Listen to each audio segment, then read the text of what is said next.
বন্ধুরা, স্বাগতম আপনাদের আমার ইউটিউব চ্যানেল বি কোডে। এটা আমাদের পিএইচপি কোর্স রিলেটেড 13 টিউটোরিয়াল। আর এই কোর্সে আমরা শিখব হচ্ছে পিএইচপির লজিক্যাল অপারেটরস। আমরা আগের ভিডিওতে দেখেছি কিভাবে ইফ স্টেটমেন্ট ব্যবহার করি এবং এর মধ্যে কন্ডিশন দিই। তো কন্ডিশনের দুইটা রেজাল্ট হয় ট্রু না হয় ফলস। তো এখানে আমাদের কাছে এখন রিকোয়ারমেন্টস আছে দুইটা কন্ডিশন ব্যবহার করতে হবে। তো দুইটা কন্ডিশনেরই রেজাল্ট যখন ট্রু হবে তখনই আমাদের কাছে স্টেটমেন্ট প্রিন্ট হবে। আর যদি দুইটা কন্ডিশনের রেজাল্ট ফলস হয় তাহলে আমাদের স্টেটমেন্ট থেকে আউট হয়ে যাবে। এটা জরুরি না যে দুইটা কন্ডিশনের রেজাল্ট ট্রু বা ফলস হতে হবে। তো এটার জন্য আমরা ব্যবহার করি হচ্ছে লজিক্যাল অপারেটরস। আমাদের কাছে পিএইচপির মধ্যে লজিক্যাল অপারেটরস আছে 6টা।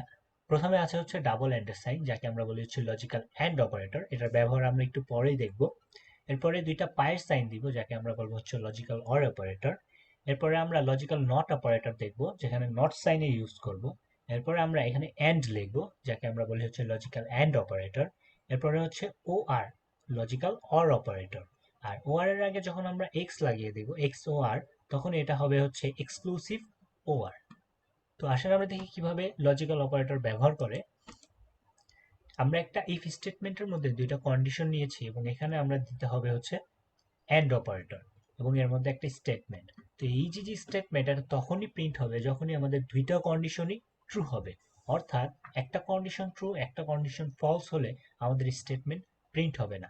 দুইটা কন্ডিশনই যখন ট্রু হবে তখনই আমাদের স্টেটমেন্ট প্রিন্ট হবে। এটাকে আমরা বলি হচ্ছে লজিক্যাল এন্ড অপারেটর। এরপরে আমরা দেখি লজিক্যাল অর অপারেটর, যেখানে আমরা দুইটা কন্ডিশনের মাঝখানে দুইটা পায়ের সাইন দিব।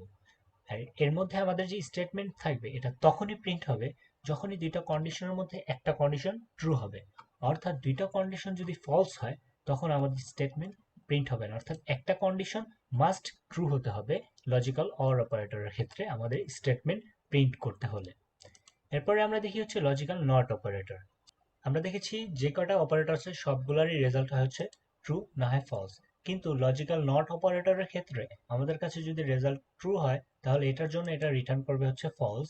আর যদি রেজাল্ট ফলস হয় তাহলে আমাদের কাছে রিটার্ন করবে হচ্ছে ট্রু। এরপরে আমাদের লাস্ট অপারেটর দেখি, যাকে আমরা বলি হচ্ছে এক্সক্লুসিভ অর। ইফ স্টেটমেন্টের মধ্যে দুইটা কন্ডিশন নিলাম এবং এদের মাঝখানে আমাদের নিতে হবে এক্স ও আর। এক্সক্লুসিভ ওর অপারেটর আমাদের ভিন্নভাবে কাজ করে। তো দুইটা কন্ডিশনের ভ্যালু যখন ট্রু হবে তখনই আমাদেরকে রিটার্ন করবে হচ্ছে ফলস। আর দুইটা কন্ডিশনের ভ্যালু যখন ফলস হবে তখনও আমাদেরকে রিটার্ন করবে হচ্ছে ফলস। তো এর মানে হচ্ছে দুইটা কন্ডিশন যখন ট্রু হোক বা ফলস হোক আমাদেরকে রিটার্ন ফলসই করবে। কিন্তু দুইটা কন্ডিশনের মধ্যে যদি একটা কন্ডিশন ট্রু হয়ে যায় তখনই আমাদেরকে এটা রেজাল্ট দিবে হচ্ছে ট্রু। তো আসলে আমরা দেখি প্র্যাকটিক্যালি কিভাবে লজিক্যাল অপারেটর ব্যবহার করি। আমার HTML এডিটর একটা ফাইল ক্রিয়েট করেছি comparison.php এবং এটা ওই ফোল্ডারে ইউজ করেছি যেখানে আমরা আগের ভিডিওগুলোতে কভার আপ করেছি। ডান পাশে আমাদের ব্রাউজারে লোকাল হোস্ট স্ল্যাশ আমাদের ফোল্ডারের নাম স্ল্যাশ আমাদের ফাইলের নাম দিয়ে আমাদের ফাইলটা ওপেন করেছি। এখন আমি এখানে একটা ভ্যারিয়েবল নিব এজ নামের এবং এর মধ্যে আমরা ভ্যালু সেট করবো হচ্ছে 20। আর ইফ স্টেটমেন্টের মধ্যে আমি এখন দুইটা কন্ডিশন নিব।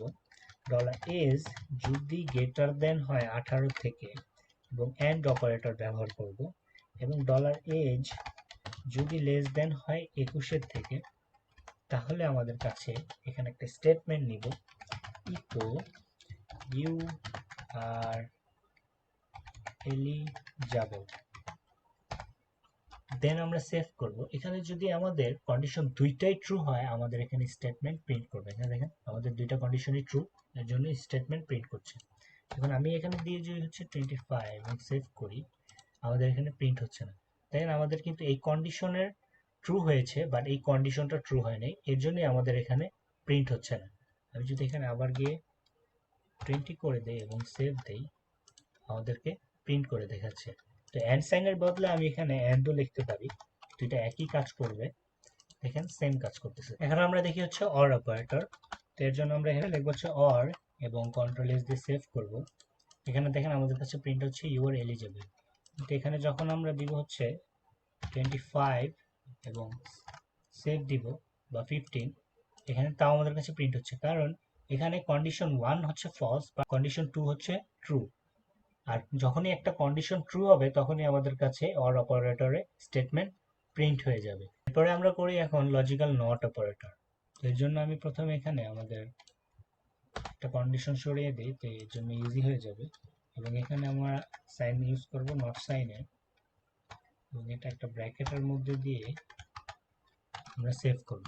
তো আমাদের এখানে কন্ডিশন যদি ফলস হয় তাহলে আমাদেরকে এখানে যেই স্টেটমেন্ট আছে সেটা প্রিন্ট করবে, আর যদি কন্ডিশন ট্রু হয় তাহলে আমাদের কাছে স্টেটমেন্ট প্রিন্ট হবে না, মানে এটার উল্টাটা রিটার্ন করবে। এখানে দেখেন কন্ট্রোল এক্স দিয়ে সেভ করলাম, আমাদের কাছে কিন্তু কন্ডিশন এখানে ফলস, এর জন্য আমাদের কাছে স্টেটমেন্ট প্রিন্ট হচ্ছে।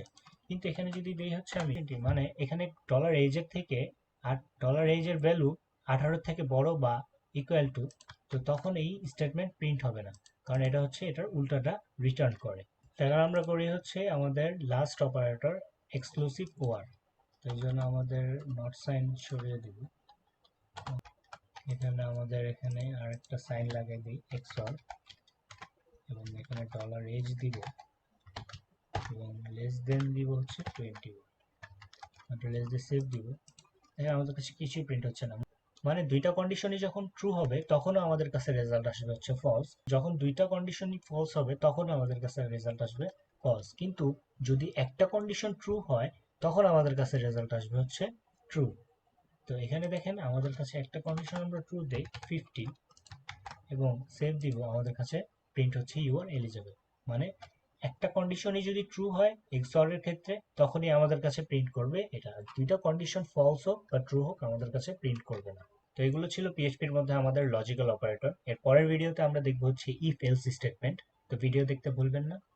Thanks for watching. আমাদের ভিডিও যদি ভালো লেগে থাকে তাহলে লাইক করতে ভুলবেন না, আর আমাদের চ্যানেলের সাথে থাকতে আমাদের সাবস্ক্রাইব করুন। ধন্যবাদ।